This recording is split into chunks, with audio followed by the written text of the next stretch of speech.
Sharks, मैंने सही रास्ते पे चलने की तो बहुत कोशिश की, लेकिन हमारे पॉटहोल्स इतने ज्यादा हैं रोड्स पे कि मैं वो कर ना सका। मेरी छोड़ो, मेरी गाड़ी इतनी ठोकर खा चुकी है कि वो भी हार मान चुकी है। लेकिन एक सवाल है कि हमारे रास्ते ठीक कब होंगे? ऐसा नहीं है कि इनकी मरम्मत की नहीं जाती, लेकिन फिर भी बार बार टूट जाते हैं। आखिर ऐसा क्यों होता है? मैं बताता हूँ। दरअसल हमारे रोड्स 3 तरीके के हैं। एक होता है बिटुमिन का रोड, कंक्रीट के रोड और पेवर्स के रोड। तीनों में कुछ ना कुछ खामियां हैं।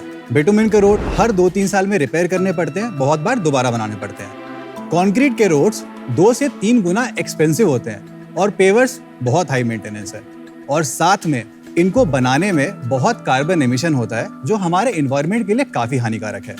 तो ऐसा कोई प्रोडक्ट नहीं है जो सस्टेनेबल हो, सस्ता हो और मेंटेनेंस फ्री भी? अब है ना। हम लेके आए हैं 140 करोड़ देशवासियों के लिए एक ऐसा प्रोडक्ट जो उनके डेली के कम्यूट को आसान बनाएगा। नमस्ते शार्क्स, मेरा नाम है सौरभ। मेरा नाम है डॉक्टर प्रताप। हम हैं फाउंडर्स ऑफ पॉटहोल राजा। हम लेके आए हैं ग्रिड मैट्स। ग्रिड मैट्स एक ऐसा इनोवेटिव प्रोडक्ट है जो 100% रिसाइकल प्लास्टिक वेस्ट से बना है, और इसे यूज करके हम रोड्स, फुटपाथ्स, वेयरहाउस फ्लोरिंग्स बनाते हैं। ग्रिड मैट्स सिर्फ एक सस्टेनेबल ऑल्टरनेटिव ही नहीं, ये मेंटेनेंस फ्री और सबसे इम्पोर्टेंट, ये ट्रेडिशनल रोड्स के मुकाबले कॉस्ट 25% कम हो जाता है। और ये कॉस्ट रिडक्शन हम अचीव करते हैं हमारे यूनिक हनीकॉम्ब डिजाइन से। हनीकॉम्ब यानी मधुमक्खी के छत्तों से इंस्पिरेशन लेके हमने ये बनाया है। जहाँ ट्रेडिशनल रोड्स 400 से 450 mm की थिकनेस के होते हैं, हमारे रोड्स सिर्फ 200 से 250 mm की थिकनेस के ही होते हैं। हम कम मटेरियल यूज करके तगड़े रोड्स बनाते हैं। एक और इम्पोर्टेंट फीचर, हमारा मैट इतना स्ट्रॉन्ग है कि ये एक 400 टन के बोइंग 747 का भी वेट उठा सकता है।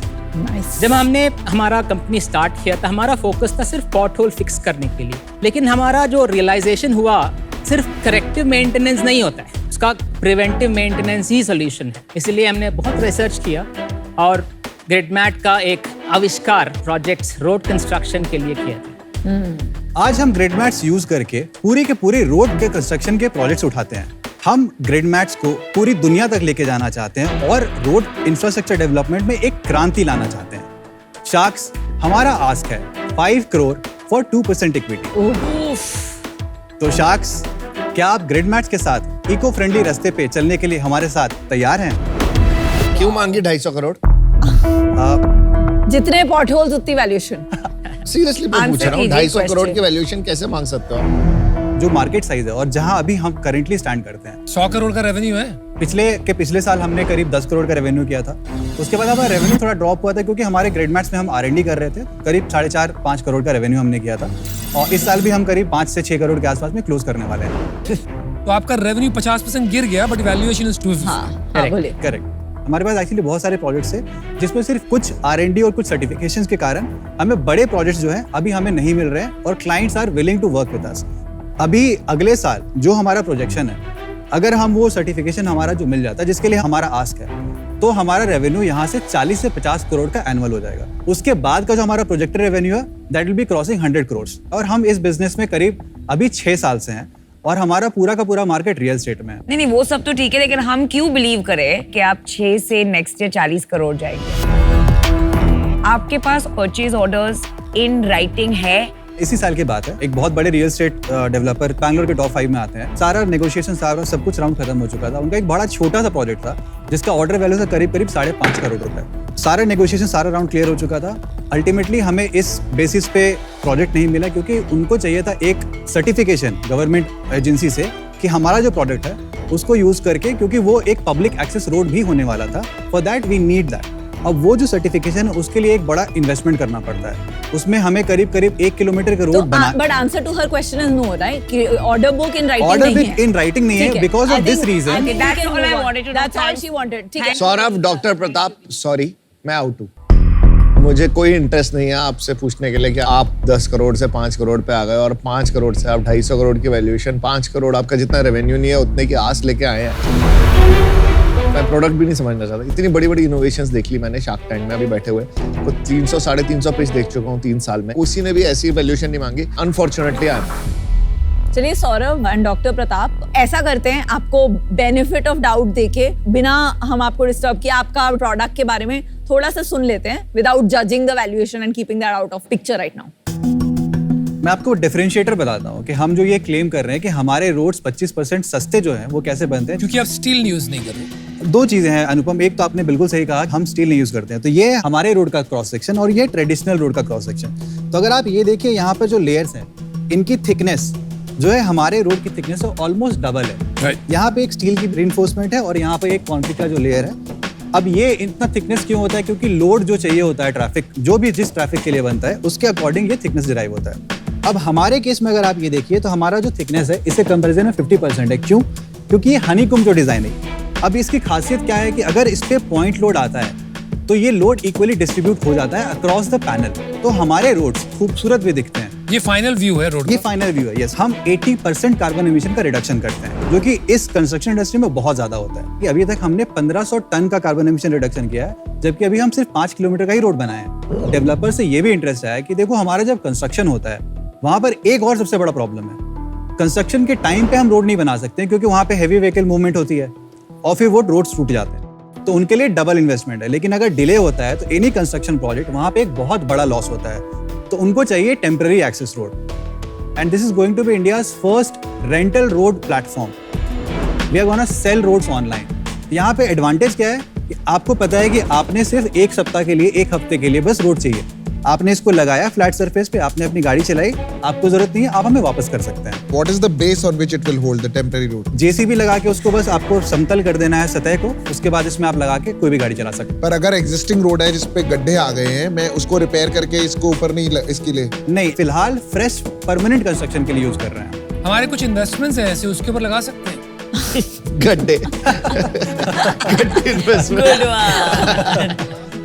You are no longer pothole raja. Pothole Raja still exists for all the public roads. हमारा focus है, जब initially when we started, pothole fixing was a volunteering and citizen engagement and CSR for employee engagement. तो आप company से या enterprises से पैसे लेते हो और पॉटहोल्स फिक्स करवाते हो। कौन सी सिटीज में? Across 30 cities, 35,000 potholes we have filled. Annual revenue इसका कितना है? लास्ट ईयर हमने किया था उसमें 4.5 करोड़ के आसपास। दिस ईयर कितना करोगे? Around 2.5 crores.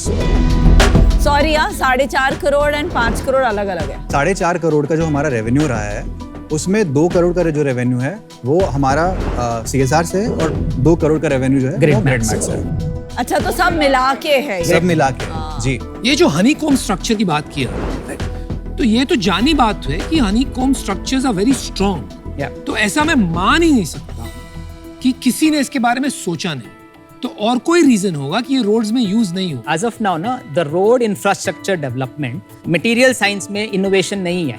That's why we got a patent for this as well. In क्या पेटेंट है आपके पास? design and process का patent. कहाँ पर? इंडिया में? India and PCT. PCT also. तो आप बोल रहे हैं यूरोप की सड़कें ऐसी नहीं बन रही हैं? नहीं बन। तो वो क्यों इतनी रोबस्ट है? वहां तो कभी पॉटहोल नहीं देखा। But that is where the preventive maintenance का focus है. अगर you have a crack 3 to 5 years में रिपेयर करना है तो ये एक लेयर रिमूव करके देन मिलिंग करके बाद में एक और लगाते हैं। यहाँ पे ऐसे नहीं और है। यूएस में भी वैसे करते यूएस में भी ऐसे ही हर करते हैं। जगह अभी आपके रोल्स, आप को-फाउंडर्स हैं, क्या हैं? को-फाउंडर्स। इक्विटी कैसे स्प्लिट है? मेरा 52 है। हाँ जी। I have 10% equity. My wife has 15 and Dr. Kalpana, who's also an ex-colleague of mine, उसका 10% है। और आपका वाइफ का क्या रोल है? She manages overseas accounts and compliance and Dr. Kalpana oversees HR and people's. And वो क्यों नहीं आए सिंस वो एक्टिवली काम कर रहे हैं दोनों? वो दोनों एक्टिव Active नहीं है, बैक एंड सपोर्ट है। तो बाकी किसकी है फिर? 10% ESOP he को has. एलोकेट करके रखा हमने और अच्छा। 3% हम Brigade REAP accelerator program incubated है, तो 3% हमारा ब्रिगेड ग्रुप के पास है। अगर इतना अमेजिंग प्रोडक्ट है, सस्टेनेबिलिटी भी है, innovative and first in the world है, तो यूजुअली ऐसे प्रोडक्ट एक्सपेंसिव होते हैं। आपका तो 25% चीपर भी है। बिल्कुल। राइट? तो ये तो it should have exploded in sales. Yes. क्यों नहीं हुआ? बड़े प्रोजेक्ट्स की जब बात होती है जिसका प्रोजेक्ट वैल्यू 10 करोड़ से ऊपर है, वहां पे कुछ एक सर्टिफिकेशन चाहिए होता है जिसको लेने के लिए हमें करीब 2 से 2.5 कितना इन्वेस्ट करना है? करीब उसमें 2 से 2.5 करोड़ रुपए लगेंगे। और कितना टाइम लगेगा? 1 साल का टाइम लगेगा। तो बैंक लोन लेके you could have exploded the market और प्री ऑर्डर्स लेके आ सकते थे ना। पीओस लिखे हुए नहीं है कि हमारे पास है कि आपसे अरे करेंगे। लिखा नहीं है तो उसका कोई मतलब नहीं होता। Verbal means nothing. You know, I am out. I respect the fact कि आप कुछ अच्छा करने निकले, Because genuinely potholes इस country में बहुत बड़ा issue है. My problem is कि business acumen बहुत important होता है in founders.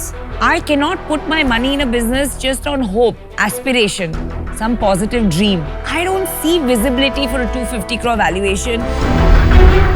Work on yourself, figure out some business acumen logic, then आप investor के पास जाइए is my sincere request to you. Sure. But for today I'm out.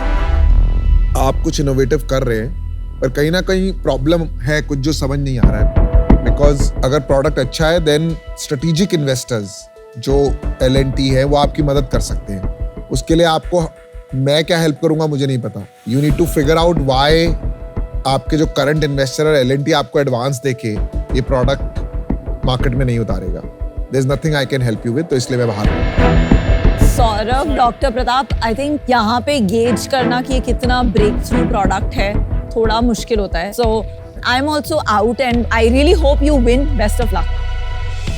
आप बहुत theoretical हैं. आपको ये पता है कि इंसेंटिव सिस्टम क्या है, मतलब इंफ्रास्ट्रक्चर रोड प्रोजेक्ट्स में अगर इसकी रिपेयर ही नहीं जरूरत पड़ेगी तो how will the contractors make money? Startup के लिए बहुत इंपॉर्टेंट है अपने पेइंग कस्टमर्स को जानना. पेइंग कस्टमर हमारा वो है ही नहीं जिसके बारे में आप बात कर रहे हैं. हमारा पेइंग कस्टमर है private real estate builders, developers. अगर एयरपोर्ट्स बन रहे हैं, हमारी करेंटली GMR के साथ ऑलरेडी डिस्कशन चल रही है. एक पायलट हमने ऑलरेडी किया हुआ है, दे आर इंटरेस्टेड. अडानी के साथ एक पायलट हमने ऑलरेडी किया हुआ है. तो ये जो प्राइवेट प्लेयर्स है उन्हें अपने रोड्स खराब नहीं चाहिए. उन्हें चाहिए कि हम एक बार बनाए 20 साल तक मेंटेनेंस नहीं करना पड़े हमें. और ये एक बहुत बड़ा मार्केट है. मुझे लगता है आपको कोई IP बेस्ड इन्वेस्टर जो टेक्नोलॉजी कमर्शियलाइज करना जानते हैं उनके पास जाना चाहिए. यहाँ पर to get 5 crores at this stage is very difficult. Yeah, you are at least a couple of years away before getting your certification and to start establishing a business. So your sales cycle is going to be very long. तो उस reason से मैं out हूँ. चलिए best of luck thank you so much. Thank you so much.